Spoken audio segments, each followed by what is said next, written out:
Students second Roman second some చేస్తున్నాం. ఇది 8th video. x plus 4 by x square minus 4 into x plus 1. న్యూమరేటర్లో first power ఉంది, highest power. X square into x cube. డినామినేటర్లో x cube ఉంది. పైన first degree, కింద third degree. న్యూమరేటర్లో తక్కువ పవరు, డినామినేటర్లో ఎక్కువ పవరు. అంటే ఇది ప్రాపర్ ఫ్రాక్షన్. డినామినేటర్లో లీనియర్ ఫ్రాక్టర్స్ కనపడాలి. ఎక్స్కి పవర్ 1, ఇక్కడ ఎక్స్కి పవర్ 2. ఇది లీనియర్ ఫ్యాక్టర్ కాదు, కానీ ఫ్యాక్టర్స్ కట్టే పాసిబిలిటీ ఉంది. ఫ్యాక్టర్స్ కట్టే పాసిబిలిటీ ఉంటే రెడ్యూసబుల్ పాలినామియల్ అంటారు. 4ని 2 స్క్వేర్ అని రాసుకుంటే a square minus b square లాగా కనపడుతుంది. A minus b into a plus b into x plus 1. ఈ ఎక్స్ ప్లస్ 1ని యాస్టేజ్గా రాసాం. ఇక్కడ గుర్తుపెట్టుకోవాల్సిన మేజర్ విషయం ఏంటంటే, ఫ్యాక్టర్స్ కట్టే పాసిబిలిటీ ఉన్నప్పుడు ఖచ్చితంగా ఫ్యాక్టర్స్ కట్టాలి. సో ఫ్యాక్టర్స్ కట్టాను. ఫ్యాక్టర్స్ కట్టకుండా చేస్తే, వెరిఫై చేస్తే, అంటే దీన్ని సింప్లిఫై చేసినప్పుడు ఆన్సర్ని ఇది రాదు మనకి.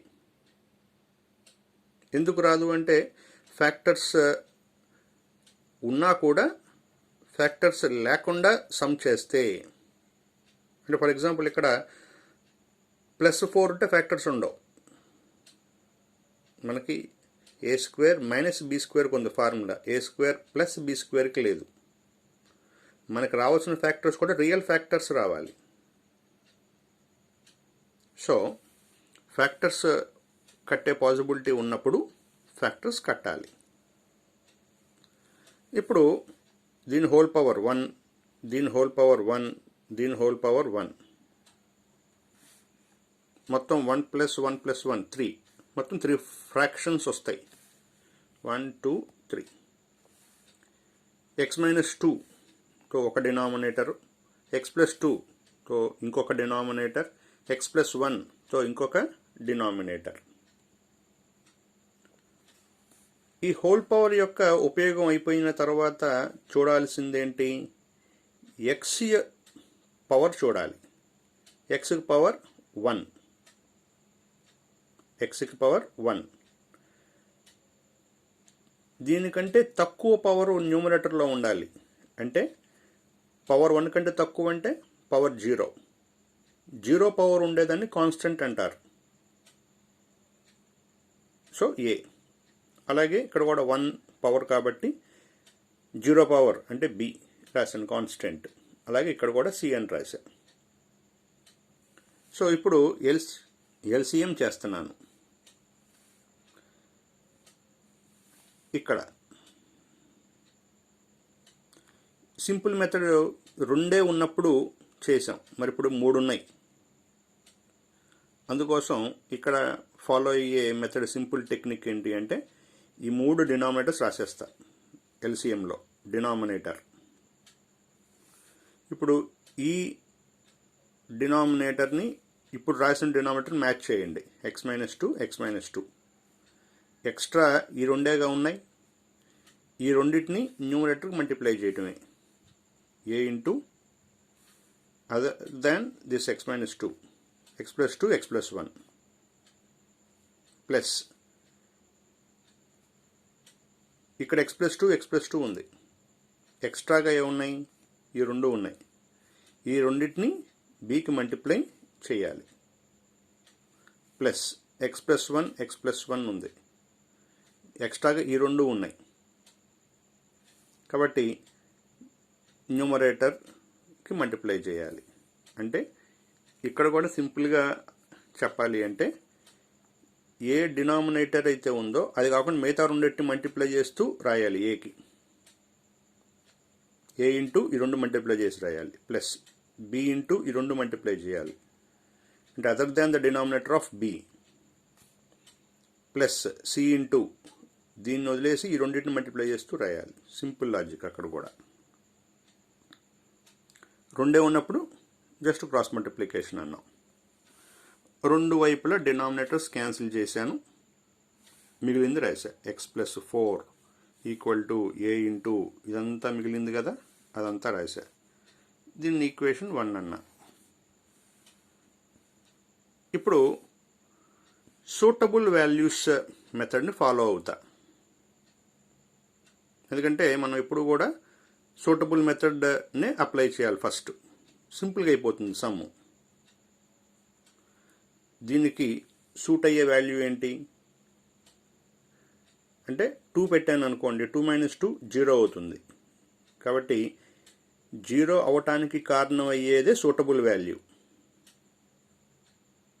లేదా ఐడెంటిఫై చేయలేకపోతే x - 2 equal to 0, x - 2 equal to 0 ఉంది ఫస్ట్ది. చేస్తే x ఈక్వల్ ఎంత వచ్చింది, 2 వచ్చింది కదా, ఆ 2 పెడుతున్నాను ఈ మొత్తంలో. 2 + 4 ఈక్వల్ టు ఏ ఇంటూ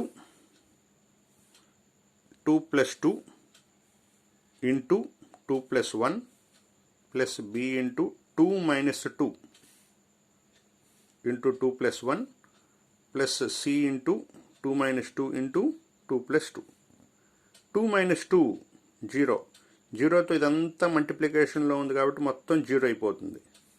అలాగే ఇది కూడా 2 - 2 0, సో మొత్తం అంతా 0 అయిపోతుంది. మిగిలేదేంటి 2 + 2 అంటే 4, 2 + 1 అంటే 3, 4 ఇంటూ 3 12, 4 ఇంటూ 3 12 ఇంటూ ఏ ఉంది ఈక్వల్ టు ఇక్కడ 2 + 4 అంటే 6. 12 మల్టిప్లికేషన్లో ఉంది, షిఫ్ట్ అయితే division, so 6/12 that is 1/2. A value వచ్చేసింది. Next denominator of b x + 2, దాన్ని ఈక్వల్ టు 0 చేస్తే x ఈక్వల్ టు -2 కాబట్టి put x equal to -2 again in equation 1. So ఇక్కడ x బదులు -2 పెడితే -2 + 4 అంటే 2, -2 పెడితే -2 + 2 0, సో మొత్తం 0 అయిపోతుంది. ఇక్కడ -2 - 2 -4, -2 + 1 అంటే -1, -4 - 1 అంటే 4, 4b అని ఉంటుంది. -2 ఇక్కడ పెట్టాలి కాబట్టి ఇక్కడ పెట్టినప్పుడు -2 + 2 0 అయిపోతుంది, మొత్తం అంతా 0 అయిపోతుంది. సో ఇక్కడ మిగిలేదేంటి 4b, ఇక్కడ 4b, ఇక్కడ 2 మిగిలింది, -2 + 4 కాబట్టి. సింప్లిఫికేషన్లో b equal to 1/2. In the same pattern ఇది 0 అవ్వాలి అంటే x ఈక్వల్ టు -1 పెట్టాలి. x ఈక్వల్ టు -1 మళ్ళీ మొత్తంలో పెట్టుకుంటూ వచ్చాం. అంటే ఇక్కడ మొత్తంలో పెట్టాను, ఎప్పుడు మొత్తంలోనే పెట్టాలి. సింపుల్గా మనం ప్రాక్టీస్ గనక చేసుంటే ఇక్కడ -1 పెడితే 0, మళ్ళీ -1 పెడితే ఇదంతా 0, -1 పెడితే -1 - 2 -3 into -1 + 2, so -3 into 1, 3 equal to -3c, therefore c equal to -1. ఈ ఏబిసి వాల్యూస్ తీసుకెళ్ళి ఇక్కడ రీప్లేస్ చేస్తున్నా. 1/2, ఏ వాల్యూ 1/2 కదా, 1/2 into x - 2, b value 1/2, so 1/2 into x + 2, c value -1 by x + 1 అంటే అల్టిమేట్గా మనకు వచ్చిన ఏబిసి వాల్యూస్ రీప్లేస్ చేసాం.